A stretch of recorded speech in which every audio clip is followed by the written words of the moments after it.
Omer. So in the days of the counting of the Omer, the simple reason why we're counting the Omer, the deeper reason, is a medrash that's brought down in the Ran and the Psachim. Now, what does it say? That when they left Egypt, when Klal Yisrael and the people of Israel left Egypt on Pesach, they were told that the objective of leaving Mitzrayim, of leaving Egypt, is Tavinus Elikim al-Harazat, that they should receive the Torah at Sinai. And the period between Pesach, leaving of Egypt, and the giving of the Torah, receiving of the Torah, was 50 days, 49 days, 50 days, and they counted to get to that point to be in the place of receiving the Torah. So it's basically the idea of the counting of the Omer, besides that it's connected specifically to the Omer, to this particular offering that was brought during the times when the Beis HaMikdash stood, when times of the temple. It has to do with a type of counting down in anticipation to get to Sinai, to get to the experience of receiving of the Torah. And that's the reason why we count the Omer, or one of the deeper reasons why we count the Omer. This is the way it's explained. The obvious question is, something just to ponder, is if the objective is to get to a certain place or to begin a certain initiative, usually the count would be then counting down. So for example, if let's say a rocket ship has to take off, so how do you count? And it has to take off in 10 seconds. You don't count 1, 2, 3, and then 10. On the contrary, because you're saying it's not to get to the point, there's no internal value of the number 1 and 2, but it's a counting down to get to the point where you want to get to. And therefore, since the point that you want to get to is to take off, so you count down. You go from 10, 9, 8, you get to 0. This is generally the way we count when we get to a countdown. So if the objective of the counting of the Omer is merely to get to a certain point, to be in a certain place, to get to Sinai, to get the experience of receiving the Torah, then the countdown should not be 1 day of Omer and 2 days of Omer and 3 days of Omer, which is counting up till we get to the 49th, until we get to the 50th, the total value, total number, but rather it should be the other way around. It should be counting down 49, 48, 47, 46, and then going till number 0. This is something to think about. And obviously the answer to this is that everything in life, all experiences in life, even ones that we're anticipating something in the future, have to also be experienced in the present. Whenever we're anticipating something that's not in the present moment, even though we're living only in the present moment, and the only reality that exists, the only true reality that exists at any time, is only the present moment, because the past, anything that we experience already from the past, is already just in memory. And the future is in the world of imagination or in fantasy, and the only experience that we're experiencing now is the present. But if we know that something is going to happen in the future or tomorrow, and we're only living in the present, we have to hold this dynamic, this tension very strongly, which is, on the one hand, we have to participate and anticipate and hope and long and desire for what's going to come tomorrow. But that should never be a distraction, and that should never be a supplementation for the only experience that we're experiencing, which is the now. So we always have to experience the now. And the moment we choose to separate ourselves from the experience of now, we're cutting ourselves off from the essence of life. Some of the Hasidic rabbis read this passage in Tehillim chapter 30, Kirega ba'ape Chaim Bertzone, that the idea Kirega, in the moment, is Chaim Kertzone, that's the place of life. When we're living in the moment, when every single moment is filled with life, and every single moment is we're experiencing the fullness of the experience of what the moment is presenting to us, then we are truly alive. Because when we live with our past, when we live in the experiences of our past, and constantly live in our past by reminiscing about our past and recalling our past and being nostalgic on our past, we're robbing ourselves from the only experience that is true, which is the present moment, which is where life is occurring. Life is occurring in this present moment, in the rega, in this moment. And the moment we enter into this moment fully, and to enter a moment fully means that we, normal, for most times, I won't say normally, but for the most times, the way people experience their present moment is through the prism and the lens of their past. They experience these things in their past. And as they're experiencing things in their present, they're pulling the lens, the view from their past, and from the past narrative or from the past lens of seeing the world, that's how they're allowing themselves to experience the reality in the present moment. But that's actually robbing yourself in the present moment. You can do that also in the future, but if you're doing it certainly from the past, what you're saying is that the past is the real reality, the only thing that's true. And now that I'm experiencing life, the unfolding of life, the ever unfolding present that's arising in this present moment, I'm only experiencing through the lens of my past. And if you do that, you're really not living in the present moment. You're not allowing yourself to experience what is being experienced right now.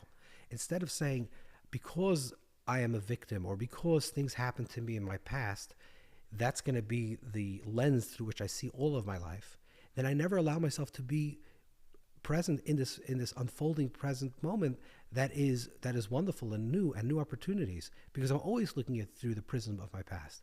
This is the way that we get stuck in our past. We get stuck in our past in such a way that even when the present is unfolding and we're conscious that there's a present unfolding, we're always seeing it through the prism and through the lens of our past. This means to be cut off from life, the Elokim Chaim, the living God, a relationship that's alive, that's awake, that's alert, that's conscious, that's constantly unfolding, that every single moment is new. This is with regards to time, and this is also regards to the place we're at. To be open to life means to be open to the experience that we're experiencing right now, the awakeness, the alertness of the experience in this present moment, and what it has to offer. This can be, in a sense, connected to the world of time, and also connected to the world of space. There's a pasuk, one of the most important verses in the Torah, that says, you should love Hashem with all your heart.